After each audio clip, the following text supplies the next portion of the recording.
The words came through the ceiling like ice water down my spine. Just transferred another $15,000 to your account. Mom has no idea. I stood frozen at the bottom of my stairs, grocery bag still in my hands, listening to my only son laugh about stealing from me. His voice drifted down from my home office upstairs, casual and carefree like he was discussing the weather. Can't wait to see Mom's face when she realizes she's broke. I set the groceries down slowly, carefully, silently. My hands weren't shaking yet. That would come later. Right then, I just felt cold. The kind of cold that starts in your chest and spreads outward until even your fingertips feel numb. My son, the baby I'd carried, the child I'd raised alone after his father died. The man I'd trusted with everything was robbing me blind and laughing about it. Before I tell you what happened next, drop a comment and let me know where you're watching from. I love hearing from all of you. Now let me take you back to the moment my world shattered and show you how I put it back together piece by piece. My name is Lorraine Mitchell. I'm 58 years old, born and raised right here in Detroit, Michigan. I worked as a registered nurse for 33 years, long shifts, double shifts, holiday shifts, whatever it took to provide for my family. My husband Marcus died 3 years ago, heart attack at 55. One minute he was laughing at something on TV, the next minute he was gone, just like that. No warning, no goodbye, just gone. Those first months after he passed were the darkest of my life. We'd been married 30 years, he was my best friend, my partner, my everything. The life insurance company paid out $200,000. Marcus had always been responsible like that, always thinking ahead, always making sure I'd be taken care of. That money, combined with my pension and our paid-off house, meant I could retire comfortably, not rich, but secure, safe. That's all I wanted, to live out my remaining years in peace in the home we'd built together. I have one child, Damon, 32 years old, my baby boy, my pride and joy. After Marcus died, Damon stepped up in ways that made my heart swell. He called every day, visited twice a week, helped me figure out paperwork, insurance claims, all the overwhelming details that come with death. He'd sit at my kitchen table with his laptop, explaining things in his patient way. Mom, let me handle this for you. You just focus on healing. I was so grateful, so proud. Look at my son. I'd think his father would be so proud of how he's taking care of me. Damon had always been a good kid. Smart. Went to Wayne State University, got a degree in business management, worked for a corporate firm downtown doing something with logistics and supply chain management that I never fully understood, but sounded impressive. He married Keisha 5 years ago, a pretty girl from Southfield with a warm smile and a nursing degree like mine, though she worked in pediatrics while I'd done Gergers. They seemed happy. Bought a nice house in Bloomfield Hills, drove nice cars, took nice vacations. I was happy for them. That's what you want as a parent, right? To see your child doing better than you did, living a good life, happy and secure. About a year ago, Damon brought up something that seemed reasonable at the time. We were sitting in my living room and he had this serious expression on his face. Mom, I've been thinking, what if something happened to you? What if you had a medical emergency and I couldn't access your accounts to help you? We need to be practical about this. I remember feeling touched. My son was thinking about my well-being, planning ahead just like his father had. What do you suggest? I asked. Let me be added to your bank account, just as a precaution. That way, if you're ever in the hospital or something happens, I can pay your bills, handle things, take care of you. It would give me peace of mind, Mom.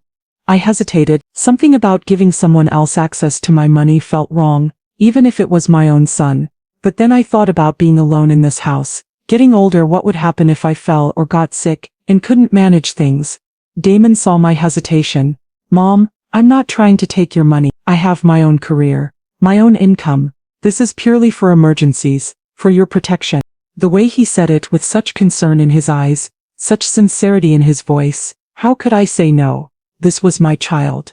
The boy I'd rocked to sleep, whose scraped knees I'd bandaged, whose homework I'd helped with, whose college I'd paid for. If I couldn't trust him, who could I trust? Okay, I said, let's do it. We went to the bank that week. I added Damon as a joint account holder with full access. The bank representative explained that this meant he could withdraw, transfer, do anything with the account that I could do. Are you sure, Mrs. Mitchell? She asked, looking at me over her glasses. Once someone has joint access, they have the same rights to the funds as you do. He's my son, I said. I trust him completely. I signed the papers. Damon hugged me. Thank you, Mom. This is just for emergencies. I promise. That was 1 year ago. 1 year ago I handed my son the keys to everything Marcus and I had worked for, and he proceeded to rob me blind. At first I didn't notice. Why would I? I trusted him. I checked my account maybe once a month online. I'm not as tech-savvy as younger people, I admit that. I prefer written statements, balancing my checkbook the old-fashioned way. My bills are mostly automatic payments anyway. Mortgage is paid off. Just utilities, insurance, things like that. I wasn't tracking every transaction because I had no reason to think anyone was stealing from me. But over the past few months, little things started bothering me. Damon was coming over more often, always needing to check something on your computer. Mom. He'd go up to my office, spend 20-30 minutes up there, then come back down, just making sure your antivirus is updated, he'd say, or just checking that your email isn't getting spam. I thought he was being helpful, taking care of his technologically challenged mother. Now I know he was logging into my bank account and transferring my money to his wife. And that brings me to last Thursday, the day everything exploded. I'd gone to the grocery store in the morning, picked up a few things, came home around 11. Usually I call out when I come in so Damon knows I'm back. He'd been staying at my house that week, said he and Keisha were having their master bathroom renovated and needed a place to crash. But when I walked in with my grocery bags I heard his voice from upstairs. He was in my office and he was on a video call. The door was open and his voice carried down the stairs. Just transferred another $15,000 to your account, he said. And he was laughing. Actually laughing. Mom has no idea. She still balances her checkbook with a pen and paper. Can you believe that? I stood at the bottom of the stairs, grocery bags growing heavy in my arms, and I listened. Keisha's voice came through the laptop speakers. How much is left? She asked. About 40,000, Damon replied. We'll drain it all by next month. Then we can finally get that pool installed. Maybe take that trip to Turks and Caicos we've been talking about. My vision blurred. My ears rang. I thought maybe I was hearing things that I'd misunderstood. But then Damon said it. The words that would echo in my nightmares for months. Can't wait to see Mom's face when she realizes she's broke. Might actually be funny watching her try to figure out where it all went. They both laughed. My son and his wife laughed about stealing my dead husband's life insurance money and leaving me destitute. I backed away from the stairs slowly, quietly, set the grocery bags down in the kitchen as silently as I could, walked to the bathroom, locked the door, sat on the edge of the bathtub and stared at the tile floor. I didn't cry. Not yet. I was too shocked for tears. Too numb, too disbelieving. This couldn't be real. This couldn't be my son. The boy who used to make me Mother's Day cards with crayon drawings. The teenager who'd held my hand at his father's funeral. The man who'd promised to always take care of me. It couldn't be him, but it was. I heard him, clear as day. Just transferred another 15,000. That's when my brain started working again. Started calculating. If he'd just transferred 15,000, and there was only 40,000 left, that meant, my stomach dropped. I pulled out my phone with trembling hands. Opened my banking app. It took 3 tries to enter my password correctly. And there it was. Account balance. My last statement had shown over $200,000. I scrolled down to transaction history. Withdrawal after withdrawal. Transfer after transfer. All to an account under the name Keisha Mitchell. Going back months. 6 months. 8 months. A year. Small at first. 2,000 here, 3,000 there, then bigger. 5,000. 10,000. 15,000. The most recent one dated that very morning. $15,000 transferred to Keisha Mitchell account. I did the math in my head. Rough calculation, over $150,000 gone. My hands started shaking so badly I nearly dropped the phone. A knock on the bathroom door made me jump. Mom, you okay in there? Damon's voice. Concerned. Caring. Fake. I looked at my reflection in the mirror above the sink. I looked old suddenly. Tired. Foolish. But then something else rose up in me. Something harder, colder, stronger. I would not be a victim. I would not let them do this to me. But I couldn't let them know I knew. Not yet. Not until I figured out exactly what to do. I flushed the toilet for sound effect. Washed my hands. Splashed cold water on my face. Took 3 deep breaths. Then I opened the door. Smiled at my son. I'm fine, baby. Just felt a little dizzy for a minute. I'm okay now. He looked concerned, that fake concern I now recognized for what it was. You should sit down, Mom. Let me make you some tea. We walked to the kitchen together. He made me chamomile tea, brought it to me with honey, just how I like it. Sat across from me at the kitchen table, looking like the perfect caring son. Mom, I've been thinking, he said. Maybe you should see a doctor. You've been looking tired lately. Maybe some blood work. Make sure everything's okay. I sipped my tea and nodded. That's a good idea, sweetheart. I'll make an appointment. All the while I was thinking, he wants me to seem sick, weak, confused. So when the money disappears he can say I gave it away or spent it and forgot, or that I'm incompetent and need him to manage everything. I saw it all suddenly, the whole plan, crystal clear, and I smiled at my son and thanked him for the tea and told him I loved him, because he couldn't know, not yet, not until I was ready. That night after Damon left, I called my best friend Vivian. We've known each other for 35 years, worked at the same hospital together, lived through marriages, children, deaths, everything. If anyone would understand, it would be her. Vivian, I need your help, I said when she answered. What's wrong? You sound strange. I told her everything. The overheard conversation, the bank statements, the missing $50,000 by the time I finished. She was crying angry tears. That boy is stealing from you, Lorraine. His own mother, after everything you've done for him. I know, I said quietly. What do I do? You call the police. You report him. And say what? He's on the account legally. He has full access. I gave it to him. The bank will say it's not theft because he's authorized. Vivian went quiet. Then my nephew Marcus is a lawyer, criminal defense, but he knows family law too. Let me call him right now. You need legal advice, Lorraine. You need to know your options. Within an hour Vivian called back with a phone number. Marcus says to call him first thing tomorrow morning. He'll see you as an emergency consultation. Don't do anything until you talk to him. And Lorraine, don't let Damon know you know. Not yet. Marcus said that's crucial. I agreed. That night I didn't sleep. I lay in bed staring at the ceiling, thinking about every time Damon had come over in the past year, every time he'd gone up to my office, every time he'd asked to use my computer, every withdrawal, every transfer, every lie. My son was a thief, and I was the fool who'd trusted him.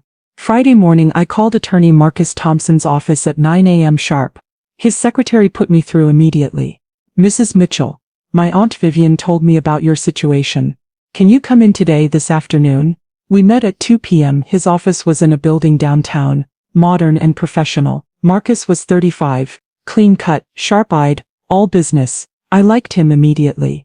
I brought everything: printed bank statements, notes on when I'd added Damon to the account, timeline of withdrawals, everything I could think of. Marcus reviewed it all in silence, making notes on a legal pad. Finally he looked up at me. Mrs. Mitchell, what your son has done is called financial exploitation of a vulnerable adult. In Michigan, it's a felony. Even though he's on the account legally, the pattern of transfers to his wife's separate account, combined with the fact that he's hiding this from you, shows intent to defraud. Can I prove that? I asked. That's the challenge. He admitted. You overheard one conversation. That's not admissible in court, without recording. Do you have any written evidence? Texts? Emails? Anything where he discusses taking your money? I shook my head. Nothing like that. Marcus thought for a moment, tapping his pen against his desk. Mrs. Mitchell, I'm going to ask you to do something that might feel wrong. But if you want to build a case strong enough to either prosecute or leverage against him, we need evidence. Real documented evidence. What do you need me to do? He leaned forward. Does your son have access to your house? He has keys. He stays there sometimes when I'm out. Does he bring his laptop? His phone? Always his laptop. Leaves it in my office when he's helping around the house. Marcus nodded slowly. Next time he's there, I need you to check that laptop. Look for emails, messages, any communication between him and his wife about the money. Take photos with your phone. Don't download anything. Don't email yourself, just photos. Can you do that? It felt wrong, sneaking around my own son, violating his privacy.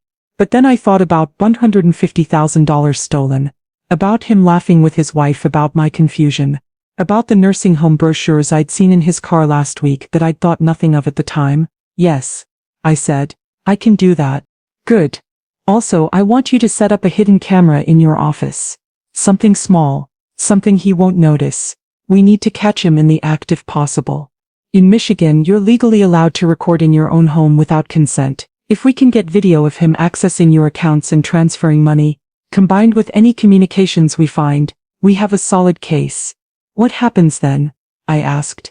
Then we confront him with everything, give him a choice, return the money and face consequences. Or we go to the prosecutor. But Mrs. Mitchell, I need you to understand, if we go that route, your son could go to prison. Are you prepared for that?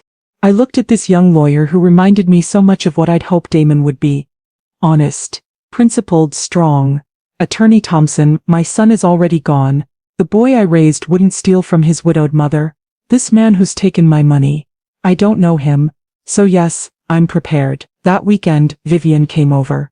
We ordered a tiny camera online, one of those nanny cam things that looks like a USB charger, set it up on the bookshelf in my office, angled perfectly at my desk and computer, tested it. Worked perfectly. I felt like a spy, like I was in a movie, except this was my real life. My real son, my real money. Sunday, Damon and Keisha came over for dinner. I'd invited them, acted completely normal. Made my famous fried chicken, mac and cheese, collard greens, cornbread. The meal Marcus used to love. The meal I'd made for every birthday, every celebration, every Sunday dinner for 30 years. We ate at the dining room table. Just like always. Damon complimented the chicken. Keisha said the mac and cheese was the best she'd ever had. They smiled. They laughed. They asked about my week. And the whole time I knew they were robbing me. I knew they were planning to take everything. And I smiled back and served them seconds and acted like everything was fine. Mom, this was delicious, Damon said, pushing back from the table. You really outdid yourself. Thank you, baby, I replied. It makes me happy to cook for my family. Keisha and I cleared the dishes while Damon went to use the bathroom. As we stood at the sink, Keisha said something that made my blood run cold. Lorraine, I just want you to know how much we appreciate everything you do for us. You're such a blessing. I turned to look at her. She seemed sincere. Her eyes were soft. Her smile was warm. Was it possible she didn't know that Damon was doing this without her knowledge? But then I remembered the video call, her voice. How much is left? No, she knew. She was in on it completely. You're welcome, sweetheart, I said, turning back to the dishes. Family takes care of family. As they were leaving, I mentioned casually, oh, I'm going to that church women's retreat next weekend, Thursday through Sunday, up at that lodge near Traverse City. Should be nice to get away for a few days. I saw it. The look that passed between Damon and Keisha, quick, subtle, but I saw it. A look that said opportunity. That's great, Mom, Damon said, hugging me goodbye. You deserve a break. Have fun. Don't worry about anything here. I won't, I said. I know you'll take care of everything. The trap was set. Thursday morning came. I packed bags like I was really going to the retreat. Loaded them in my car. Drove away. But I didn't go to Traverse City. I drove 2 streets over to Vivian's house. Parked in her garage where my car couldn't be seen from the street. And we waited. The camera in my office was connected to an app on my phone. Vivian and I sat in her living room. My phone propped up on the coffee table, watching the empty office on the screen. Are you sure he'll come? Vivian asked. He'll come, I said. And he did. At 1:45 p.m. I heard the alert chime on my phone. Motion detected. We watched as my office door opened. Damon walked in, confident, casual, like he owned the place, which I guess he thought he did. He sat down at my desk, pulled my laptop toward him. I'd left it open, deliberately left it logged into my bank account, made it easy for him. He started typing immediately. His fingers flew across the keyboard. Then he pulled out his phone, called someone on speaker. Hey babe, Keisha's voice came through my phone's speaker as we watched the video feed. Just wanted to let you know I'm moving 12,000 right now. That leaves about 30,000. I'll get the rest next week. Babe, are you sure she doesn't suspect anything? Keisha asked. Her voice sounded nervous. Mom's clueless, Damon replied, and I watched him laugh. Actually watched his face contort with amusement. She still writes checks by hand. Keisha, she thinks computers are magic. She'll never figure it out until it's all gone. What if she asks where the money went? Then I'll tell her she's confused. Probably early dementia. We'll have her declared incompetent, get power of attorney, Put her in one of those budget nursing homes that take Medicaid. Then we sell the house and pocket that money too. This house is worth at least 400,000. Maybe more. The room spun. Vivian grabbed my hand. Squeezed hard. On the screen Damon was still talking. Can't wait to see Mom's face when she realizes she's broke. Might actually be funny. He finished the transfer. $12,000 from my account to Keisha's. Closed the laptop. Stood up. Looked around my office like he was surveying his kingdom. Then he left. We watched him walk out of frame. Heard the front door close. Heard his car start. Heard him drive away. I sat there for a long moment, staring at the now empty office on my phone screen. Lorraine, Vivian said gently. Are you okay? No, I said. But I will be. I called attorney Marcus immediately. Sent him the video. He watched it. Called me back within an hour. Mrs. Mitchell, this is exactly what we needed. Video evidence of him accessing your accounts without your knowledge, transferring money and stating intent to defraud you further, plus discussion of having you declared incompetent. This is ironclad. What do I do now? Now we move to phase 2. Did you get into his laptop yet? Not yet. He took it with him today.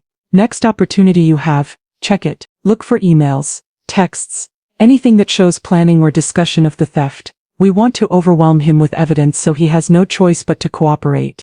The opportunity came Sunday. Damon stopped by unexpectedly. I'd already come back from my retreat. Told him I'd had a wonderful time. Acted completely normal. He said he needed to fix a leak under my kitchen sink. Brought his toolbox. Brought his laptop. Set the laptop on the kitchen table while he crawled under the sink. I made him lemonade. Told him I was going to rest in my room for a bit. My back was hurting. He barely looked up. Sure, Mom. I'll be done in about 20 minutes. I went upstairs. Waited 5 minutes. Then crept back down quietly. Peeked around the corner. He was under the sink, tools clanging, completely absorbed in his work.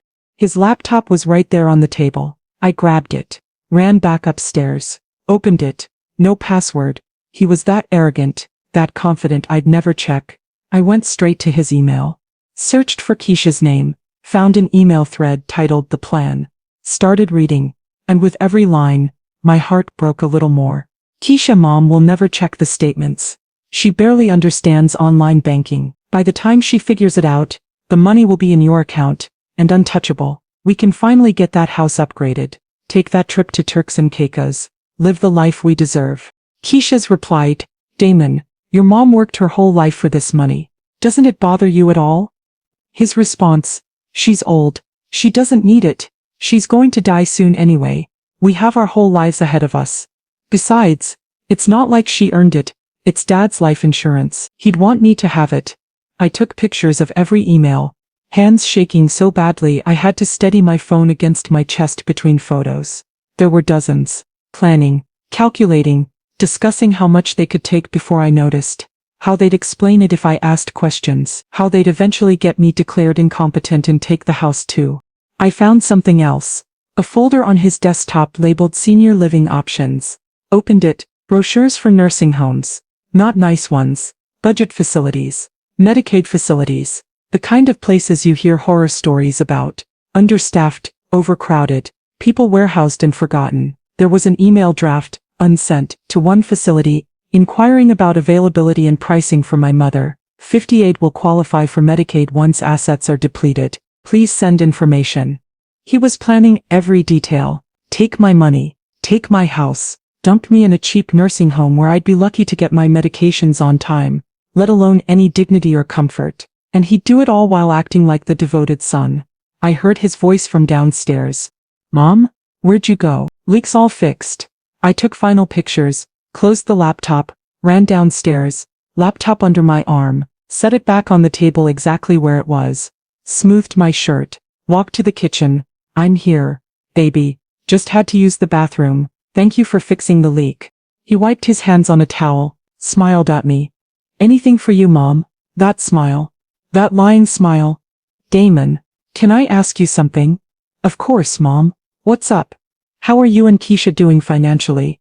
I know that house in Bloomfield Hills isn't cheap. Are you both okay? His expression changed, guarded. Careful. We're fine, Mom. Why do you ask? Just a mother's concern. I worry about you, Want to make sure my baby's okay. He relaxed, smiled again. We're good, Mom, really good. Actually, we're thinking about putting in a pool this summer. Maybe taking a trip to the Caribbean. We've been saving up. Saving up. My money. They'd been saving up my dead husband's life insurance money. That sounds wonderful, sweetheart. You work hard. You deserve nice things. I walked him to the door, hugged him goodbye, watched him drive away. Then I went to my bedroom, closed the door, and finally let myself cry. Not sad tears, angry tears, furious, betrayed, rage-filled tears. I cried for the son I'd lost, for the trust that had been shattered, for the Marcus who'd worked himself to death to provide for us, whose life insurance was meant to protect me, not fund his son's pool and vacation. But then I dried my tears. Called attorney Marcus. Sent him every photo, every email, every piece of evidence. He called back an hour later. Mrs. Mitchell, we have everything we need. It's time. Time for what? Time to confront him. Here's how we're going to do this. The plan was simple. I would call Damon, tell him I needed to talk about something important, ask him to come over Thursday evening.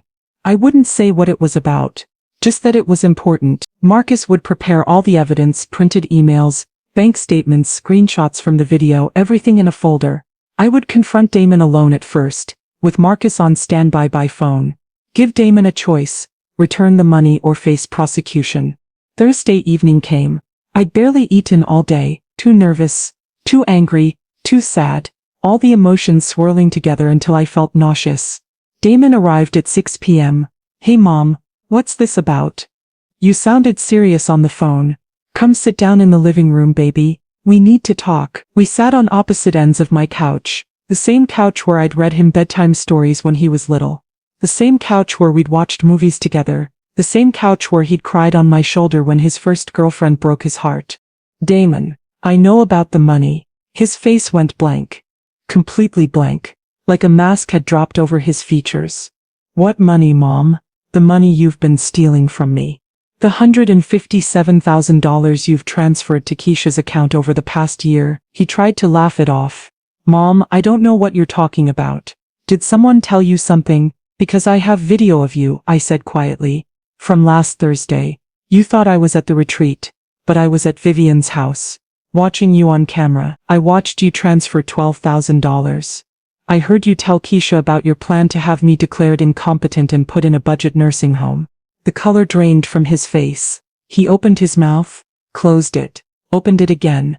Mom, I can explain. I also have your emails, all of them, the ones where you and Keisha planned this.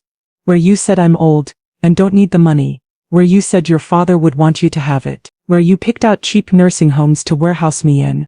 Damon stood up abruptly, paced to the window, stood with his back to me, his shoulders were shaking. When he turned around, tears were running down his face. Mom, please, you don't understand. Keisha and I, we're drowning in debt. The house, the cars, everything. We needed help and I didn't know how to ask. So you stole from your widowed mother instead. My voice was ice.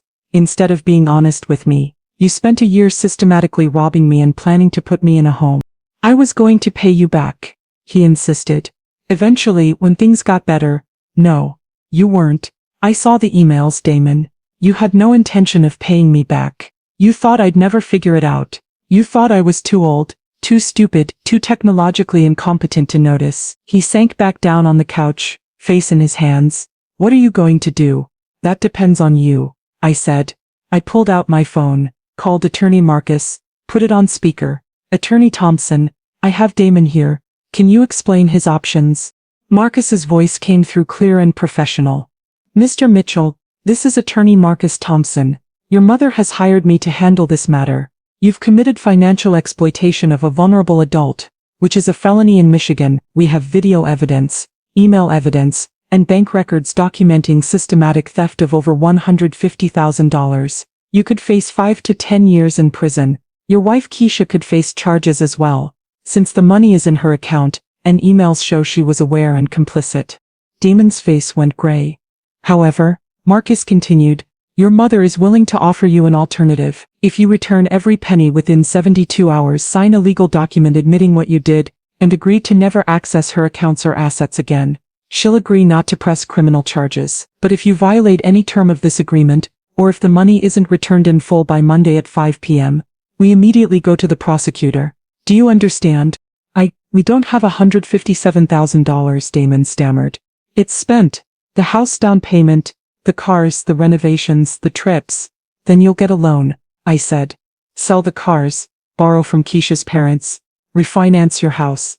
I don't care how you do it, but that money will be back in my account by Monday at 5 p.m. or I'm calling the police. Mom, please. He was openly sobbing now. We'll lose everything. The house, the cars, our credit, everything. You should have thought about that before you stole from me. My voice didn't waver. You had a choice every single time you logged into my account, every single time you transferred my money, every single time you laughed about it with your wife. You made your choices. Now you live with the consequences. He left my house that night a broken man. I watched him drive away, and felt absolutely nothing. No sadness, no guilt, no regret. Just cold hard determination. That night, Keisha called me. Her voice was panicked, tear-filled. Lorraine, please. We made a mistake. We're so sorry. Can't we work something out? Pay you back over time? No, I said simply. 72 hours. Or prison. Those are your only two options. But we can't come up with that much money in 3 days. You managed to steal it in 12 months. Figure it out. I hung up. She called back 6 times. I didn't answer. The next 3 days were silent. I didn't hear from Damon or Keisha at all. I wondered if they were scrambling, panicking, planning. I wondered if they'd run. I wondered if they'd choose prison over admitting what they'd done. I didn't sleep much. Just waited. Checked my bank account obsessively. Counted down the hours. Monday morning came. Noon. 3 p.m. 4 p.m. At 4:45, my phone rang. Damon. It's done, he said. Voice hollow. Check your account. I opened the banking app, refresh, and there it was. Deposit $157,000 from Keisha Mitchell account, every penny, returned. We have an appointment with your lawyer in an hour, Damon said. We'll sign whatever you want. At 6 p.m. we met at Attorney Marcus's office. Damon and Keisha sat on one side of the conference table. I sat on the other. They looked destroyed, eyes red, faces pale. They'd aged 10 years in 3 days. Marcus laid out the documents. This is an admission of financial theft. You're both signing. This document states that you knowingly and intentionally stole $157,000 from Mrs. Lorraine Mitchell over a period of 12 months. You transferred this money without her knowledge or consent with intent to defraud. You plan to have her declared incompetent and institutionalized. You've now returned the full amount. In exchange for Mrs. Mitchell not pursuing criminal charges, you agree to the following terms. You will never access her bank accounts again. You will never contest her will. You will never attempt to have her declared incompetent. You will never make any claim to her house or assets. If you violate any of these terms, Mrs. Mitchell retains the right to pursue criminal prosecution using all evidence gathered, including video and email records. Do you understand? They both nodded mutely. Sign here, and here, and here. They signed. Every page, every line. When it was done, Marcus gathered the documents. You're both removed from Mrs. Mitchell's accounts permanently. She's changed her will. You're no longer beneficiaries. I'm keeping copies of all evidence in secure storage. If you even think about challenging any of this in the future, remember that I can file criminal charges at any time. They stood to leave. At the door, Damon turned back. Mom, I said. Just go. And they did. That was 3 months ago. I haven't spoken to Damon since. He's tried to reach out. Texts, calls, letters. I don't respond. Vivian tells me through the grapevine that he and Keisha are drowning in debt. They had to refinance their house at a terrible rate to get the money to repay me. Sold both cars. Borrowed $40,000 from Keisha's parents, who are furious and disgusted with them both. They're working extra jobs trying to climb out of the hole they dug. They had to cancel their Caribbean vacation. The pool installation. All of it. Gone. They're struggling. And I don't care. I changed my will. Everything goes to a scholarship fund now. Nursing scholarships for students from low-income families. Students who actually have to work for their education like I did. Kids who understand the value of money because they've never had any. Damon will get nothing. Not my house, not my pension, not a single penny, and I sleep peacefully knowing that I also did something else. I took $50,000 of my returned money and went on the trip of a lifetime. Ghana. A roots tour, 2 weeks exploring the country, visiting Cape Coast Castle, Elmina Castle, connecting with my heritage in ways I'd always dreamed about but never thought I'd afford. I took Vivian with me. We walked where our ancestors had walked. We cried in the dungeons where they'd been held. We stood at the door of no return and said prayers for all those who'd passed through. And then we flew home to America, to Detroit, to our lives, renewed and strengthened and free. When I got back, I started volunteering at the senior center, teaching classes on financial protection for elderly people, sharing my story, anonymously but sharing it, teaching other seniors how to protect themselves from financial abuse, how to recognize the warning signs, how to document, how to fight back. One woman came up to me after class, tears in her eyes. My daughter has been doing this to me. Everything you described. I thought I was going crazy. Thank you for giving me the words to understand what's happening. I gave her attorney Marcus's card. I gave her Vivian's number. I told her she wasn't alone. Last week I saw Damon at the grocery store. First time in 3 months. He looked terrible, thin, tired, older. He saw me, froze. I watched him debate with himself whether to approach. Finally he did. Mom, he said quietly. Can we talk, please?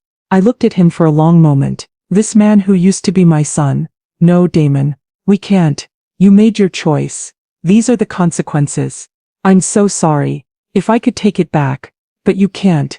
And you wouldn't have stopped if I hadn't caught you. You'd have taken everything and put me in a home and lived your life on my dead husband's money without a second thought. His eyes filled with tears. I know. I was wrong. I was greedy. I was terrible. But Mom, I'm still your son. No.